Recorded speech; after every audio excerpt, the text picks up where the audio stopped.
quer ver.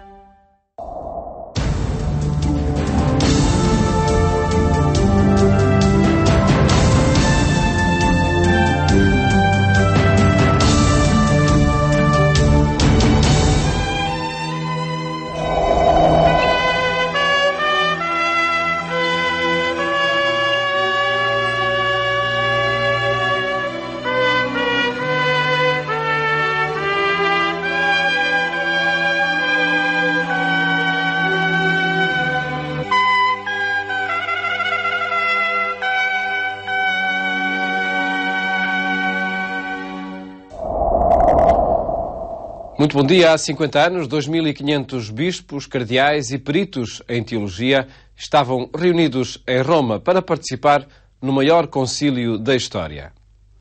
O Vaticano II queria renovar a Igreja, colocando-a em diálogo com o mundo. Uma tarefa que ainda hoje está em vias de concretização. 70x7 visita hoje a história, mas também esse apelo e desafio que o concílio continua a fazer.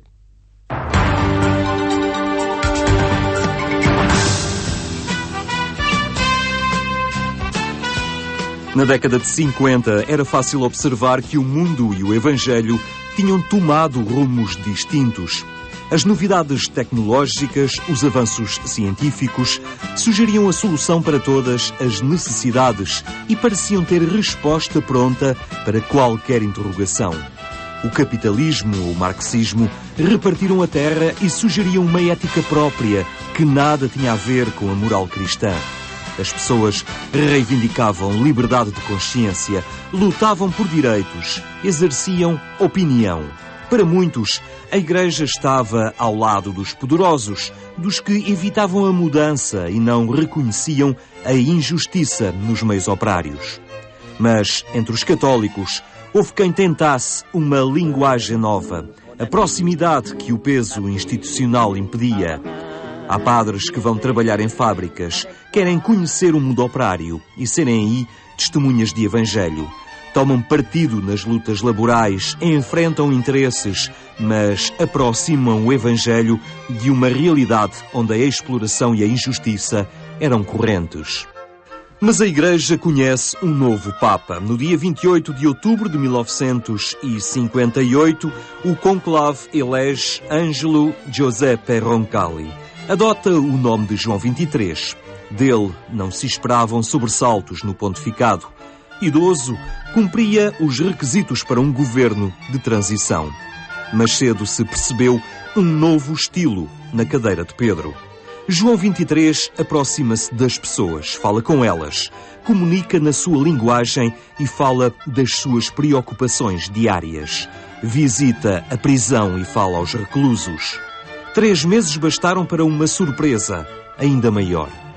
Em São Paulo, fora de muros, o Papa anuncia a sua intenção de convocar um concílio.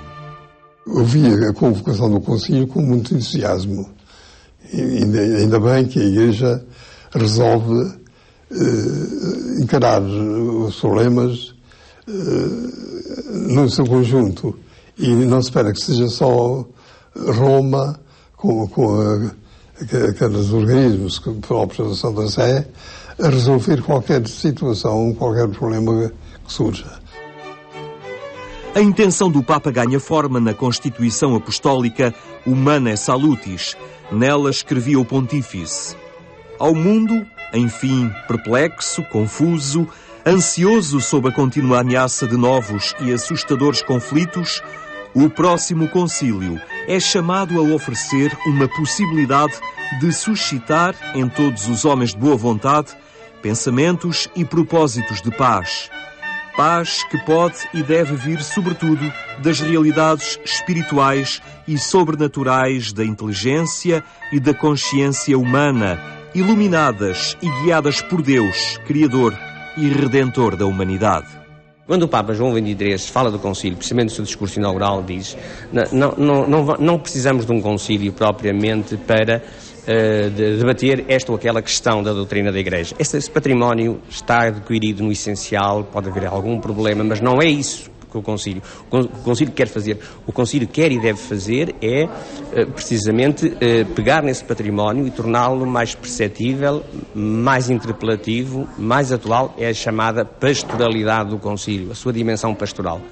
De todo o mundo chegam relatórios que apontam rumos novos, sugestões pastorais. Chegam com as particularidades dos povos e das culturas que, findo o colonialismo, confrontavam agora a Igreja com a necessidade de adequar a sua ação pastoral a realidades muito singulares. Nas vésperas do concílio chegam a Roma 400 bispos europeus, 750 bispos americanos, 350 asiáticos e 200 africanos. Este seria o maior concílio em 2000 anos de história da Igreja. O primeiro que as pessoas poderão acompanhar pela televisão. Os bispos chegam de avião, de comboio, de navio, com a mobilidade facilitada pelos modernos meios de transporte. Vêm de diversas partes do mundo, o que aumenta a participação e a representatividade de toda a Igreja, como nunca antes tinha sido possível num concílio. A Basílica de São Pedro converte-se em sala conciliar.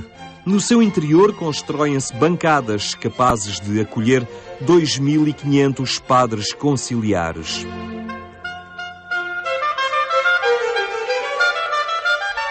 Ocuparam a nave central da Basílica. No topo ficarão os patriarcas e logo ao lado os cardeais. Diante do altar-mor ficam os cardeais que integram o Conselho da Presidência. Atrás, o trono papal colocado diante da Confissão de São Pedro. A Basílica acolhe ainda 4 espaços reservados, um deles destinado às missões estrangeiras, um outro para os operadores de rádio e televisão, um terceiro para os jornalistas e, por fim, o espaço reservado ao corpo diplomático. A 11 de outubro de 1962, inaugura-se o Concílio Vaticano II.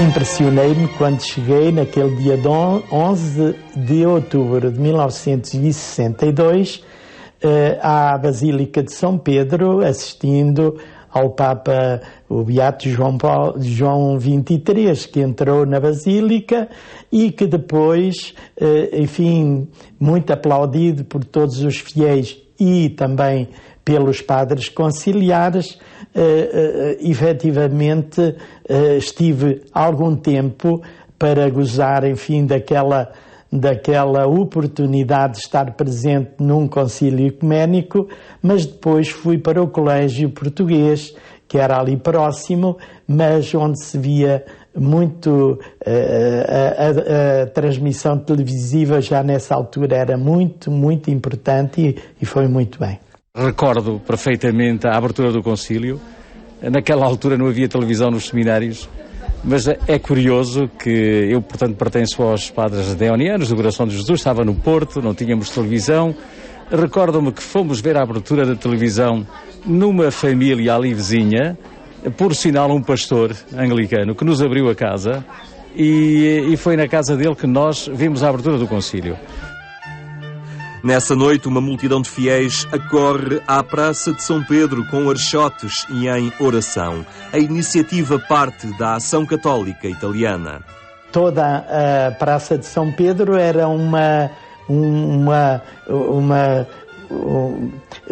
de luz, portanto, que eram com as pessoas com archotes, recordando precisamente o concílio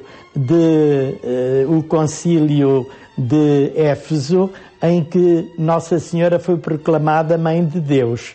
E era precisamente, juntamente, à semelhança daqueles que aclamaram Nossa Senhora e aclamaram também os padres conciliares que tinham definido aquele dogma, vieram ali vitoriar também, isto é, séculos depois, vieram ali vitoriar não só Nossa Senhora, mas também o Papa.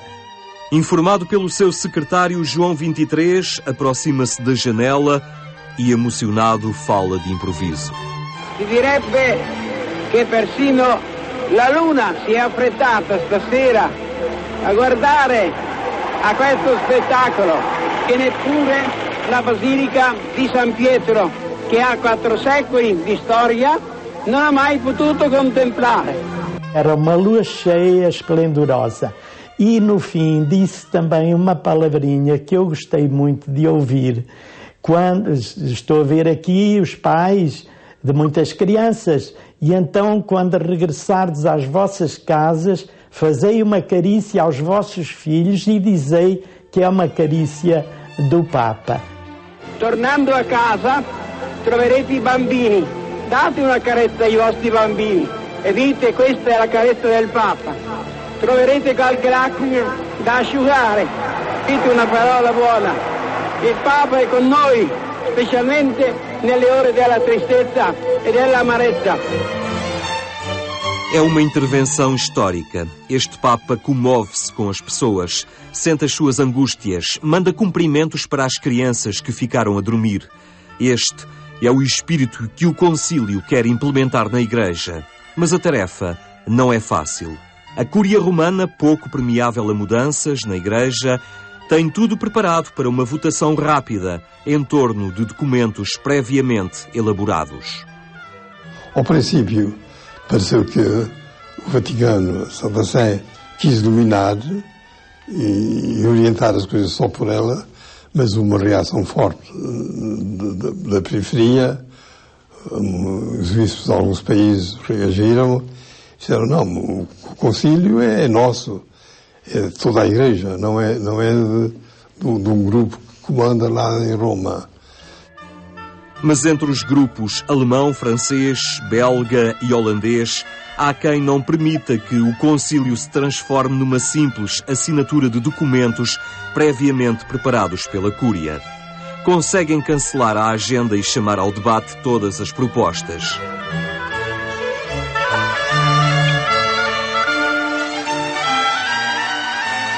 Uma salva de palmas enche a sala conciliar. Portugal participa no concílio com uma delegação de 29 elementos. Cada grupo de bispos, cada nação, tinha os seus conselheiros, que lhes iam dizendo o que fazer.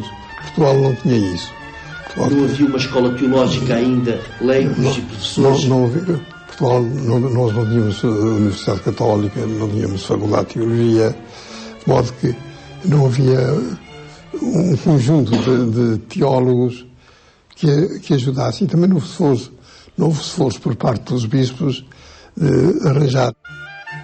Dom Eurico sugere que os bispos deviam socorrer-se do apoio de padres que, pelo seu valor intelectual e preparação pedagógica, poderiam estar em Roma a apoiar a delegação portuguesa. Recordo que uma pessoa que eu indiquei fazendo muita falta lá no concílio era o Dom José Policarpo, que agora é a Cardeal Patriarca. Nessa altura era um simples padre, mas era um homem muito culto, com doutoramento em teologia, e eu citei esse nome também. Disse, olha, o Dr. José Policarpo faz muita falta. Isso é verdade, mas também lá faz falta. Porém, de imediato, os padres conciliares começam a trocar opiniões e ideias e a reunir-se em pequenos grupos.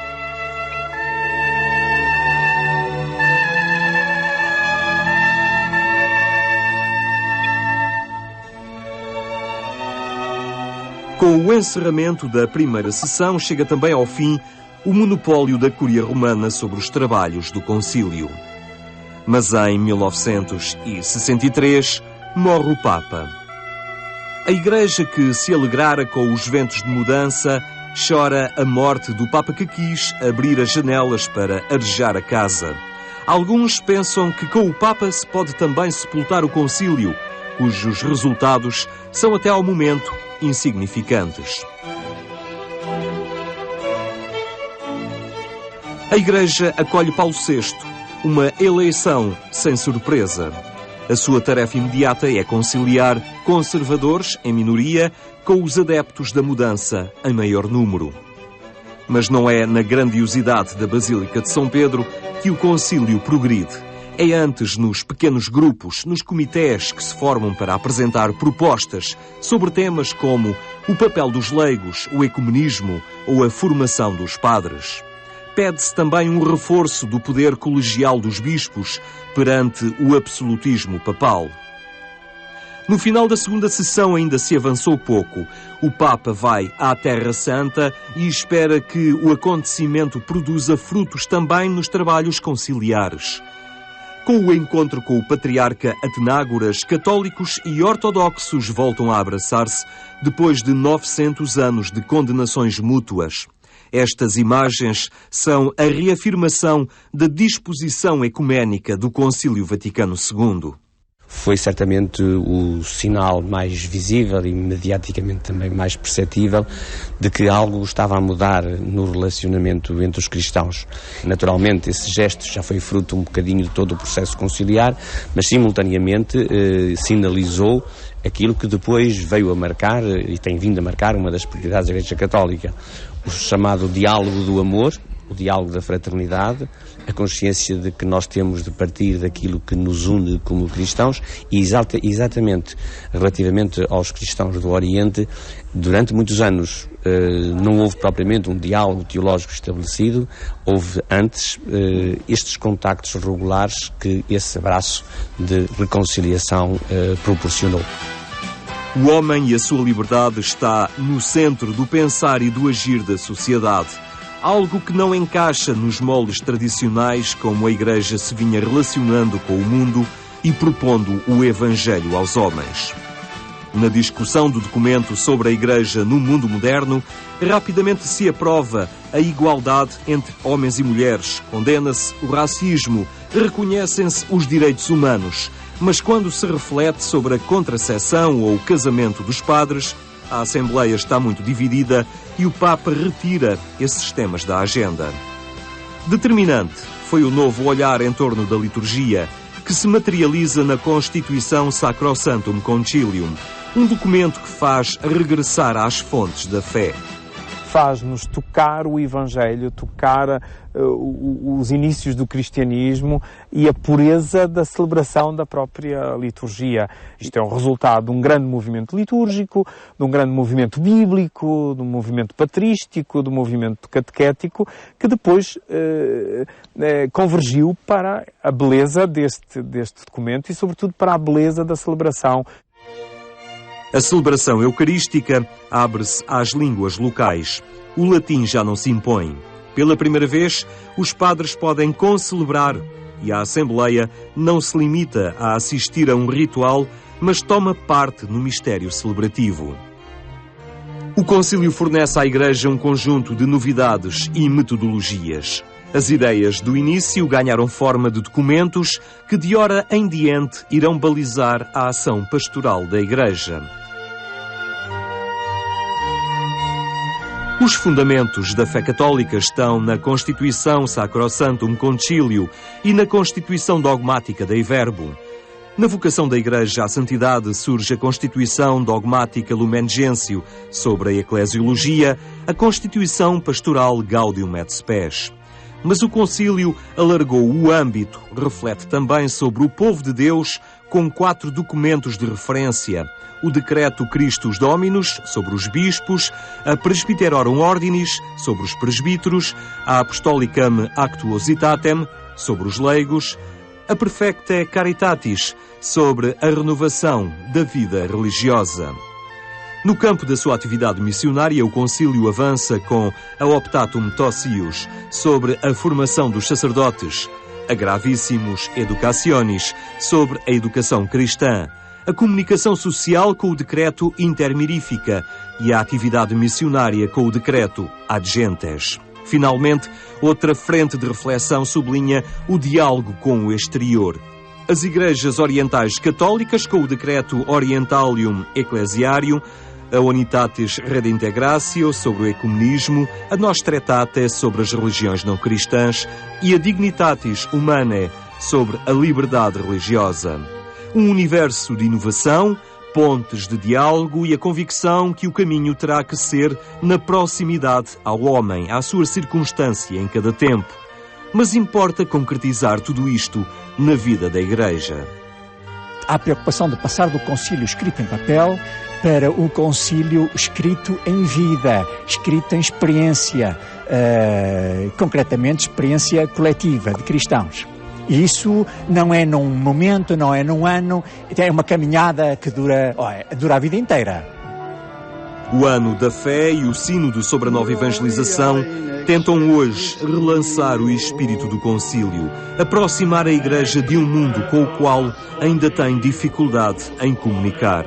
A verdade, penso eu, é que a Boa Nova, o Evangelho, Jesus Cristo, tem de facto de ser uma verdade significativa do ponto de vista antropológico, ou seja, tem que trazer uma novidade para a vida, porque se não traz essa novidade para a vida, as pessoas não vão mudar de vida, não vão alterar os seus critérios. Como é óbvio, essa Boa Nova, esse Evangelho, é uma novidade. O problema é que nós não estamos a saber transmitir, não estamos a saber testemunhar, não estamos a saber passar. A memória do concílio é, antes de mais, um impulso à ação, um desafio à identidade dos que se afirmam crentes.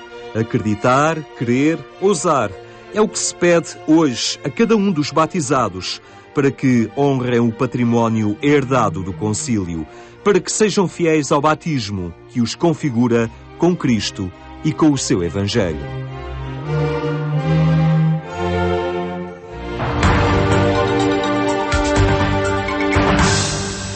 Uma reportagem que pode rever em eclesia.pt/Vaticano II, um local de internet onde se publicam documentos, entrevistas, textos e imagens de há 50 anos, assim como aqueles que hoje analisam os trabalhos e a recepção do Concílio Vaticano II. Agora a opinião do Padre José Maia na nossa rubrica Por Ser Domingo.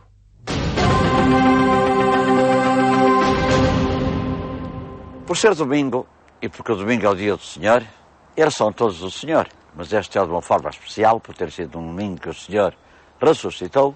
Nós, crentes, reunimos-nos em todo o mundo, em milhares de igrejas, para ouvir a palavra do Senhor.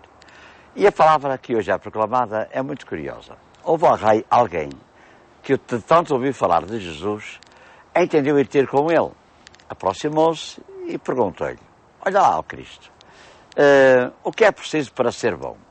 Teve um ímpeto de generosidade e entendeu que podia fazer qualquer coisa para imitar aquele homem. E Jesus disse-lhe normal, o básico: olha, se quer ser bom, cumpre os mandamentos, faz aquilo que tu sabes. E ele disse: bom, mas eu isso já faço tudo. Portanto, então eu sou bom. Bom, já serás bom, mas ainda podes ser melhor se tu quiseres. E então continuou: olha lá, tu és capaz de ir para casa, vender todos os bens que tens, dá-os aos pobres, aí é que tu fazias uma coisa bonita. E o homem pensou naquilo, foi para casa, mas nunca mais apareceu. Porquê? Porque o homem era muito rico.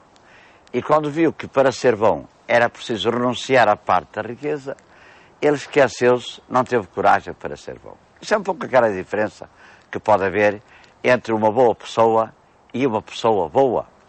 Hoje há muitas boas pessoas por aí, mas pessoas boas, pessoas que tenham a sabedoria cristã, de aprender a partilhar com os outros, de aprender a dar a sua própria vida pelos outros, de oferecer a sua vida em serviço a causas que valham a pena, isso é mais difícil. Mas é isto que Cristo quer de nós. Ele quer que nós sejamos pessoas de causas e não apenas de casos. Nós, crentes, temos uma obrigação especial. O especial momento difícil que o país atravessa exige de nós um testemunho grande de presença na comunidade, de transformação da comunidade. Não nos limitemos nós também a sermos boas pessoas. Façamos o que de nós depender para sermos pessoas boas. Pessoas que façamos no mundo o papel de sermos sal, fermento e luz que transforma.